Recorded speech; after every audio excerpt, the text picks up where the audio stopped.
Welcome to Bite-Sized Battles. It's the spring of 1297. King Edward I of England, known as Longshanks, must have been feeling pretty confident.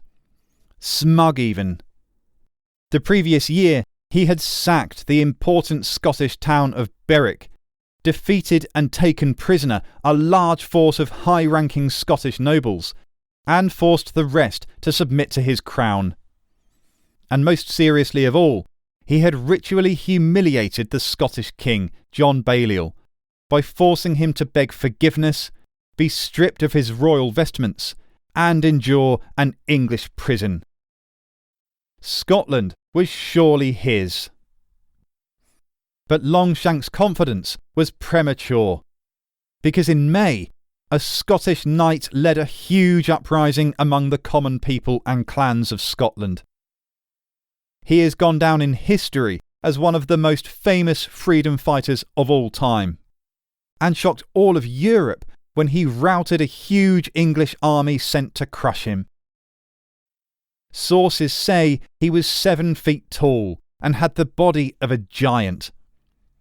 His sword, which still exists today, was longer than the average person was tall. I'm speaking, of course, of the legendary William Wallace. According to a 15th century poem written by Blind Harry, Wallace had butchered the English sheriff at Lanark in revenge for the killing of his beloved wife Marian. Another account closer to Wallace's time comes from the Scala Chronica by Thomas Gray. In this, he says a fight broke out at the sheriff's court. A girl, possibly Marian, helps Wallace escape, after which he returns with a band of men, kills the sheriff, and sets buildings ablaze. Either way, the flames of those buildings grew into a fire which Longshanks himself would come to face. Welcome to William Wallace and the battles of Stirling Bridge and Falkirk. Wallace was joined in rebellion by several other leaders like Andrew de Moray, who was as critical to Scotland's fight for independence as Wallace, but is far less well known. Wallace and Moray's rebellions were so successful and so popular that by September, northern and central Scotland were within their effective control. The Scottish nobles wouldn't support them though, so fearful were they of Edward's wrath. But that didn't bother either men. They had the support of the common folk, and clansmen flocked to their banners of resistance. Edward was incensed by the effrontery. Didn't the troublesome Scots, as he called them, know when they were beaten? In a rage, he decided to teach them a lesson once and for all. But he didn't want to get his hands dirty fighting a bunch of renegades and common riffraff. So he sent a large army north with orders to annihilate the rebellion and bring its leaders to him, dead or alive. Around 10,000 infantry and archers and some 300 of his famed and feared heavy cavalry should do the trick. Wallace, though, had known they would come, and knew exactly where they would come too. Stirling.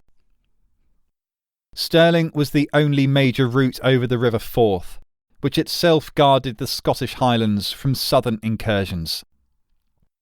Stirling, then, had always been the key to Scotland. If the English wanted to demonstrate their might, they'd have to cross Stirling Bridge first. On the 9th of September, William Wallace formed up his army on Abbey Craig, overlooking and dominating the crossing at Stirling Bridge. In the distance, English banners emerged, fluttering death in the autumn breeze. They were a blaze of colours, emblems and icons of the great English houses. 2 in particular stood out, those of the commanders Edward had sent, the Earl of Surrey and Hugh de Cressingham, the English treasurer in Scotland. You can imagine how popular he was, a tax collector and English to boot. ranged against this English host were just 6,000 or 7,000 Scots, mostly infantry. Surrey and Cressingham each thought very little of these upstarts, led by nothing more than a thug and a bandit, and refused some advice by a local Scottish knight to send a detachment to a ford upstream in order to outflank them. Instead, they sent messengers to Wallace demanding surrender. But according to the chronicler Walter of Guisborough, Wallace responded, "We are not here to make peace, but to do battle to defend ourselves and liberate our kingdom. Let them come on, and we shall prove this to their very beards." So come on they did. But it was slow and laborious, the entire English army crossing the single, narrow Stirling Bridge, which could take only 3 men or 2 horses abreast at the same time. But the Scots watched and waited patiently. The English, accustomed to chivalric virtues, naively expected to be allowed to cross and form up in the large bow of land encompassed by the Forth before joining battle. How Wallace must have laughed.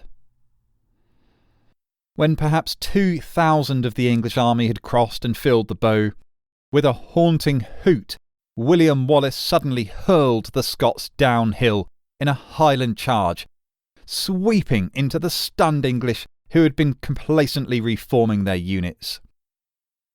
Warhammers swung, broadswords scythed, iron maces crushed.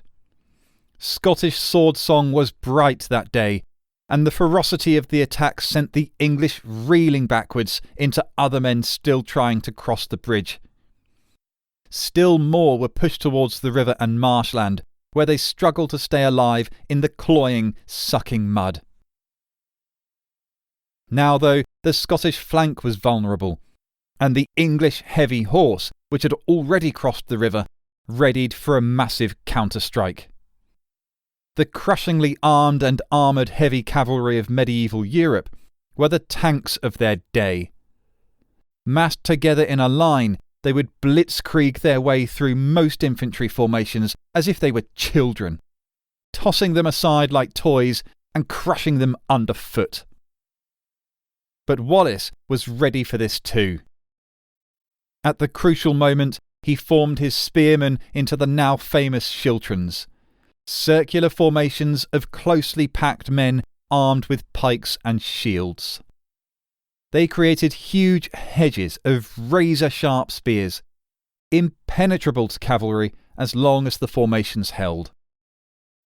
The English knights, careful of their honour and still disdainful of the Scots, charged anyway. The result was exactly as you'd expect. Horses screamed as they were impaled on the pikes, and men thrown from saddles were quickly dispatched with 1,000 blows. The English must have watched in disbelief as their heavy horse were annihilated. Aghast, the English began to back away against the riverbanks, and the Scots advanced in their impenetrable schiltron hedges.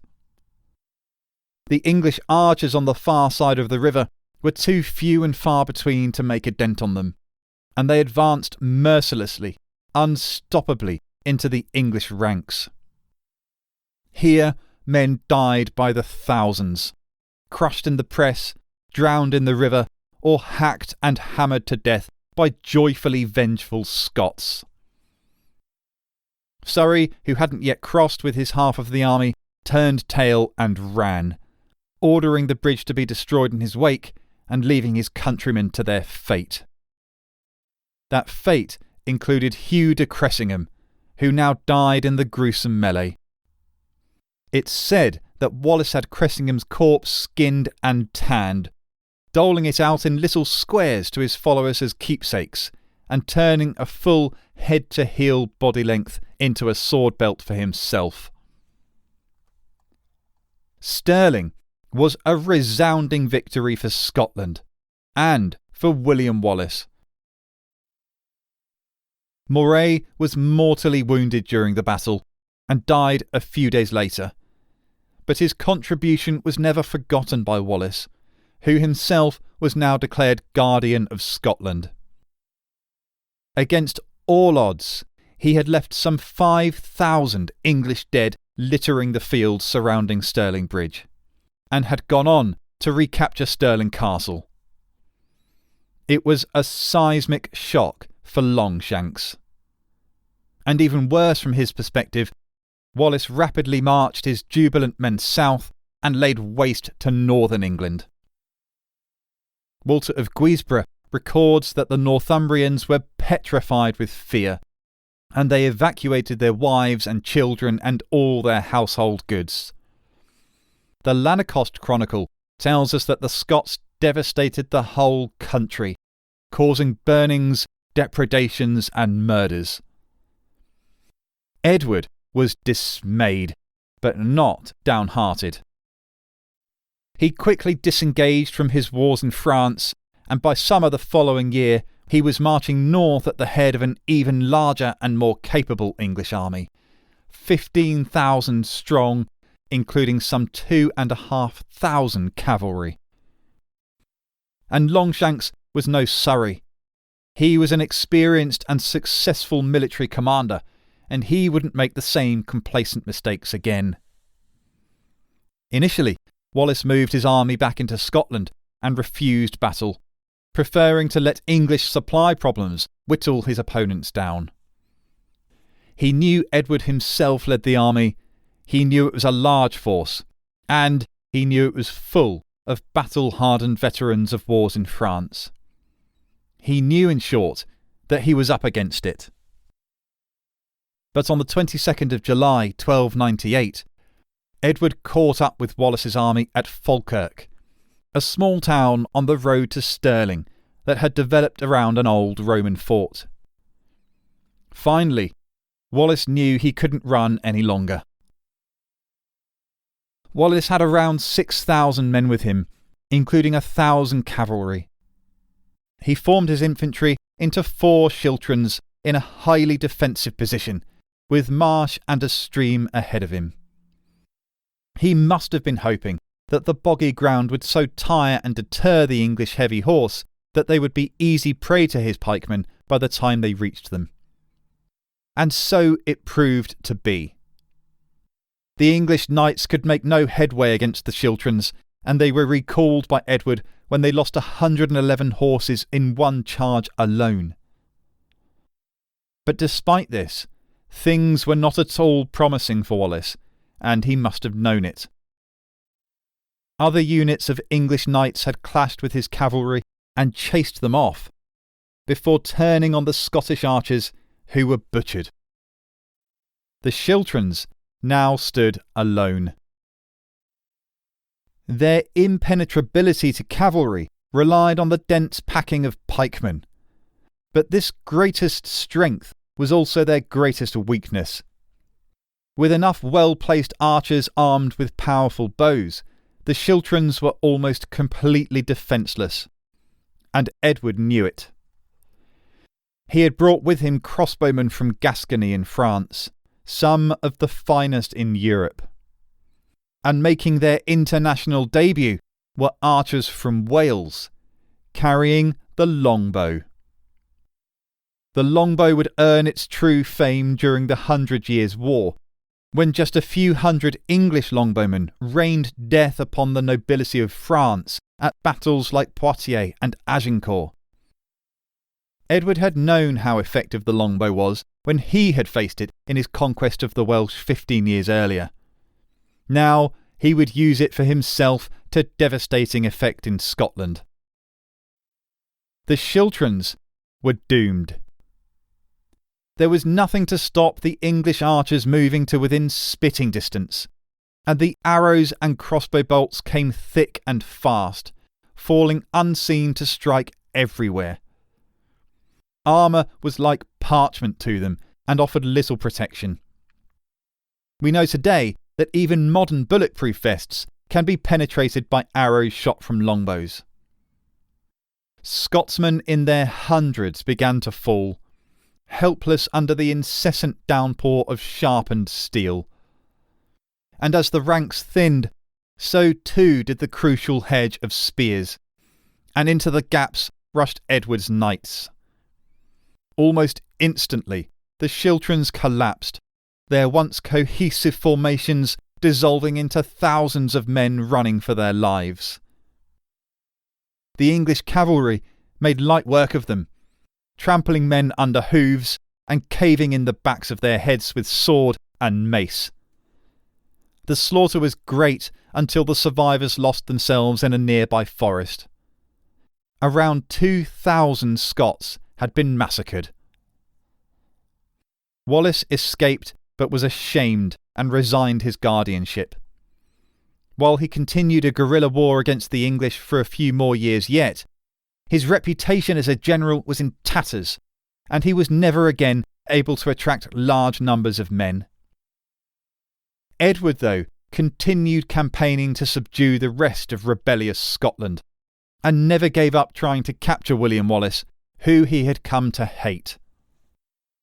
By 1304, the last major stronghold left holding out against Longshanks was Stirling Castle. To crush this last impudent resistance, Longshanks ordered the construction of the world's largest ever trebuchet, which he named Warwolf.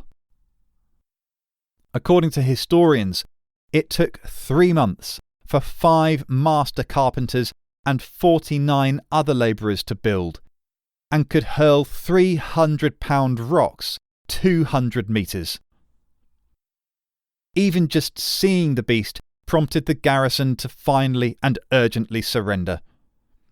But Longshanks was not to be robbed of his fun, and wanted to see his new fearsome toy in action.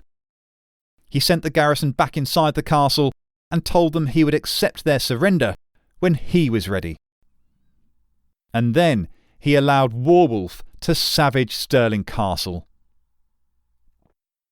Even better for Edward, the following year saw the eventual capture of William Wallace in 1305. It was a Scottish knight loyal to Edward who handed Wallace over, and he was transported in chains to London, where he faced trial for treason. Wallace responded, "I could not be a traitor to Edward, for I was never his subject." On the 23rd of August 1305, William Wallace was stripped and dragged naked through the streets of London by a horse. At Elms in Smithfield, he was hanged, drawn and quartered, a typically brutal execution of medieval Europe. If you're unfamiliar with it, it involved being hanged by the neck until almost dead, but not quite. Then the unfortunate victim is disembowelled while still alive, and their entrails burnt in front of them. Then they're beheaded, and finally the body is cut into 4 pieces. William Wallace had been savagely martyred for the cause of Scottish independence.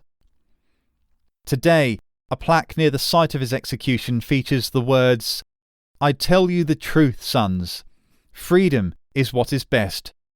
Never live life like slaves." Wallace's death did not extinguish the flame of Scottish freedom. It only piled fuel around it. And now another leader would rise to take up Scotland's cause. Robert the Bruce.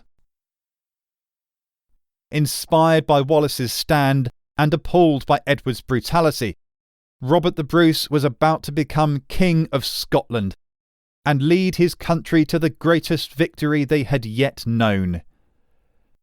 Join us next time for the legendary Battle of Bannockburn. Thanks for listening. See you then.